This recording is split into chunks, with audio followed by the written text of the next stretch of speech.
Ada sebaliknya juga, ya. Orang itu capek,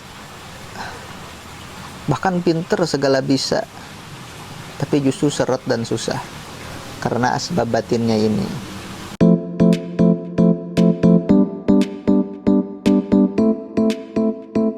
Bismillahirrahmanirrahim. Alhamdulillahirabbil alamin wa bihi nasta'in wassalatu wassalamu ala asyrafil mursalin nabiyina Muhammadin wa ala alihi tahirin thayyibin wa ala sahabatihi al-ghurril mayamin wa man tabi'ahum bi ihsanin ila yaumiddin. Subhanaka la ilma lana illa ma 'allamtana innaka antal alimul hakim. Rabbi shrah li sadri wa yassir li amri wa hlul 'uqdatam min lisani yafqahu qawli. Rabbi yassir wa la tu'assir, Rabbi tammin li bil khair. Video ini sengaja saya bikin untuk muqaddimah ijazah doa di malam yang akan datang, yaitu malam 27 Ramadan. Nah, muqaddimah ini sangat penting diketahui oleh setiap muslim, insyaallah ta'ala. Dalam muqaddimah ini saya akan menjelaskan yaitu yang berkaitan dengan doa secara umum dan yang berkaitan dengan urusan rezeki secara khusus. Singkat saja, pertama, dalam setiap kejadian yang ditakdirkan oleh Allah Subhanahu wa ta'ala, makdurat, entah itu kaya, miskin, susah, sakit, apapun itu, makdurat itu tidak terlepas dari sabab. Sabab itu ada dua. Ada sabab yang zahir, yang dianggap oleh uruf, oleh masyarakat itu sebagai sebab, seperti jualan, kerja untuk menghasilkan rezeki, itu sebab zahir. Ada sebab itu sebab batin, itu sebab yang tidak dianggap sebagai sebab, ya, oleh uruf, oleh masyarakat awam. Nah, ini sangat penting. Nah, antara sebab zahir dan sebab batin ini, misalkan kita dalam mencari rezeki ini harus seimbang. Zahirnya harus bagus, batinnya pun harus bagus. Ini dikatakan oleh Al-Imam Al-Ghazali rahimahullahu ta'ala radhiyallahu anhu wa nafa'anallahu bi'ulumihi wa nafa'ati fid dharain, dalam kitab Ihya Ulumuddin. Ini kitab Ihya dalam bab tauhid dan tawakkul, juz ke-8, Al-Mujallad Ats-Tsamin. Beliau mengatakan di halaman 265, beliau katakan, wa anna fil makdurat yang tadi itu, ya, asbaban khafiyatan siwa hadhil asbabil zahirah. Jadi dalam makdurat, sesuatu apapun yang ditakdirkan oleh Allah Subhanahu wa ta'ala, terdapat sebab khafi, sebab batin, selain sebab yang zahir ini. Maka kita ada orang itu kelihatan yang mencari rezekinya tidak sehebat orang yang, atau secapek orang yang mencari rezekinya siang malam betul-betul, tapi dia berlimpah rezekinya. Nah, itu karena asbab khafiyahnya ini dia subur. Ada sebaliknya juga, ya, orang itu capek, bahkan pinter segala bisa, tapi justru seret dan susah karena asbab batinnya ini. Nah, itu sangat penting. Nah, ketika kita sudah mengetahui ini, apakah asbab khofiyah itu? Sebetulnya asbab khofiyah itu ya tidak diketahui. Kalau diketahui itu bukan khofiyah. Nah, cuman kita ini menjelaskan sesuatu yang bisa menarik sebab khofi itu. Nah, seperti yang akan dijelaskan nanti insyaallah, yaitu meninggalkan maksiat misalkan, terus berdoa. Nah, ini poin yang pertama. Yang kedua,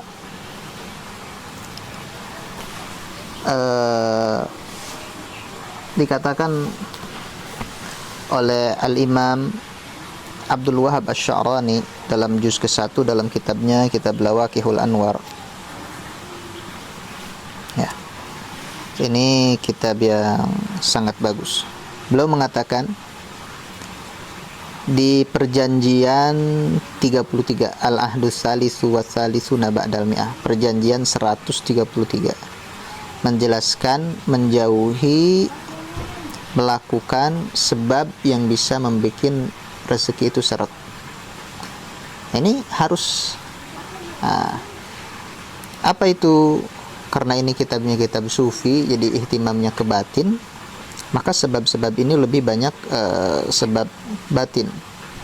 Nah, di sini dikatakan banyak lah. Cuman saya simpulkan saja. Di sini katakan allana ta'atu asbab ta'sir rizki. Jangan melakukan sebab-sebab bagi setiap muslim yang beriman pada Allah dan Nabi. Ini adalah salah satu perjanjian kita dengan Nabi Muhammad SAW.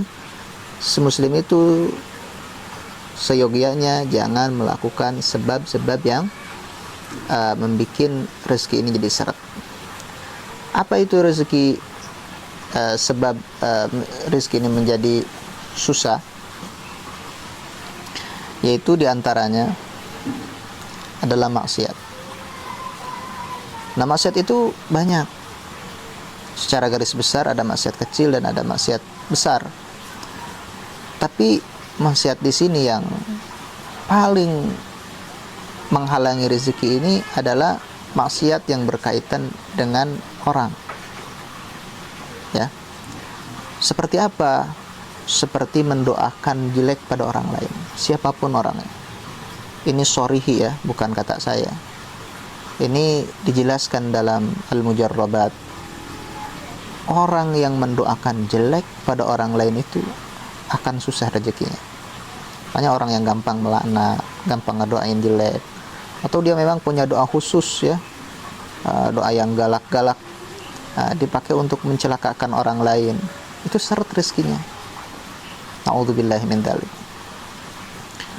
Yang kedua, diantaranya itu menyakiti orang, zalim. Nah, ini juga sama. Nah, yang ketiga adalah menyakiti orang tua yang berkaitan ke manusia. Keempat, menyakiti guru. Ditambah ini yang sering dilupakan, tidak mendoakan orang tua. Di orang itu, baik orang tuanya masih ada ataupun sudah meninggal, ketika dia tidak pernah mendoakan orang tua, maka rezekinya itu akan susah. Makanya minimal bagi seorang muslim itu sehari semalam dia baca Rabbighfirli wa liwalidayya warhamhuma kama rabbayani shaghira. Minimal 3 kali dengan khusyuk. Ya, dengan khusyuk. Nah, itu masih berkaitan dengan yang tadi. Terus kadang orang ada yang bertanya atau yang bilang sehingga perkataan itu langsung terserap saja, kadang-kadang seperti menjadi akidah, seperti menjadi al-qaulah al-musallamah, jadi ucapan yang langsung begitu saja dipercaya. Seperti apa ucapan tersebut? Yang namanya misalkan nerima ilmu, entahkah itu ilmu apapun, nerima ijazah, ya. Contohnya menerima misalkan doa urusan rezeki, itu harus dari orang yang kaya. Nah ini ucapan sangat banyak sekali, padahal tidak seperti itu. Saya misalkan ini adalah salah satu yang suka baca kitab, lebih kenal dekat dengan ulama, sehingga lebih mudah untuk mendapatkan ijazah. Tapi kalau untuk mengamalkan ini sangat sulit secara sempurna. Hanya saya kalau dalam waqiah pun ambil yang thariqah sugro, sangat, karena bersentuhan dengan mutola'ah, bersentuhan dengan menghafal, ngajar anak-anak, ya, ngajar keluarga, dan seterusnya. Dan ini diisyarahkan oleh Nabi Muhammad SAW. Nabi mengatakan dalam hadisnya, riwayat Imam Tabarani, farubba hamili fikhin ila man huwa afqahu minhu. Kadang-kadang orang itu membawa fikih, maksudnya membawa fikih itu nerima hadis, ya, dari Nabi, yang hadis itu terdapat di situ bisa diistinbat hukum-hukum fikih banyak, tapi dia tidak mengetahuinya. Dia riwayatkan hadis tersebut ila man huwa afqahu minhu, bagi orang yang bisa mengembangkan fikih tersebut. Coba kita lihat, makanya banyak guru daripada mujtahid mutlak itu yang bukan mujtahid. Ini sekedar contoh saja. Al-Imam Syafi'i rahimahullahu ta'ala itu memuji gurunya Imam Muhammad bin Hasan Asy-Syaibani. Beliau bukan mujtahid mutlak, beliau murid atau ashab daripada Al-Imam Abu Hanifah rahimahullah. Sampai mengatakan Imam Syafi'i, innahu yamla'ul aina wal qalba. Sangat luar biasa pujian Imam Syafi'i pada Muhammad bin Hasan Asy-Syaibani. Beliau bukan mujtahid mutlak, tapi Imam Syafi'i bittifaqil a'immah mujtahid mutlak. Ini luar biasa, ya. Nah, beda dengan ulama yang lain, ada yang diikhtilafkan. Lalu kalau Imam Syafi'i ini mujma' alaih, mujtahid mutlaknya. Nah, seperti itu. Juga di dalam hadis yang lain, ini adalah hadis seruan untuk menyampaikan apa yang telah diterima dari Nabi Muhammad SAW. Juga dalam hadis sahih dikatakan liyuballigh minkumus syahidul ghaib. Coba sampaikan dari antara kalian yang menyaksikan ini pada orang yang al-ghaib, yang tidak menghadiri ini, kata Nabi. Kenapa farubba muballagin? Karena betapa banyak orang yang disampaikan itu au'a, dia lebih cerdik, ya, lebih bisa menghafal, lebih bisa menggunakan, lebih bisa mengamalkan minas sami dibanding orang yang mendengar langsung dari Nabi Muhammad SAW. Dia mengatakan farubba muballagin au'a minas sami. Atau sami ini bukan sahabat saja, ya, termasuk nanti tabi'in yang mendengar dari sahabat disampaikan ke tabi'ut tabi'in yang akan lebih bisa mengamalkan daripada isi hadis ini. Nah, seperti itu, ya. Ini sangat ini. Jadi orang seperti saya kalau diibaratkan ini seperti seperti orang yang jualan pasir, jualan semen untuk bikin rumah. Tapi saya sendiri punya rumah ini jelek. Nah, ini tidak atau tidak sekaya orang yang belanja ke saya. Nah, itu seperti itu, ya. Jadi itu nggak ada hubungannya. Nah, itu sangat penting. Yang terakhir, ya, dalam video ini saya akan menanggapi orang yang menganggap bahwa dia sudah tidak butuh doa. Untuk apa berdoa? Perhatikan baik-baik. Ini masalah sangat penting dan sangat krusial sekali. Doa ini dikatakan oleh Nabi Muhammad SAW adalah mukhul ibadah, ya, ubun-ubunnya ibadah, otaknya ibadah. Jadi setiap ibadah itu hakikatnya itu di situ ada doa. Nah, di setiap puncaknya ibadah itu doa. Kok bisa begitu? Kenapa bisa seperti itu? Dikarenakan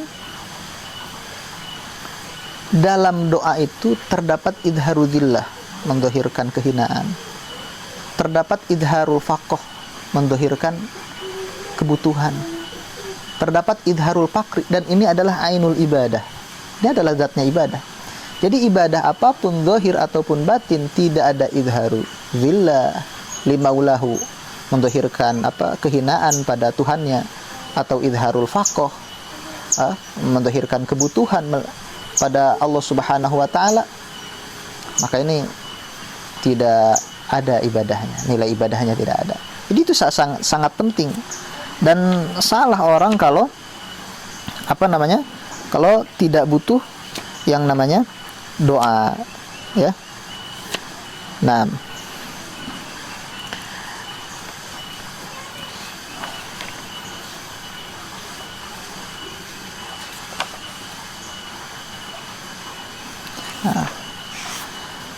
sampai sini nanti saya akan akan lanjutkan lagi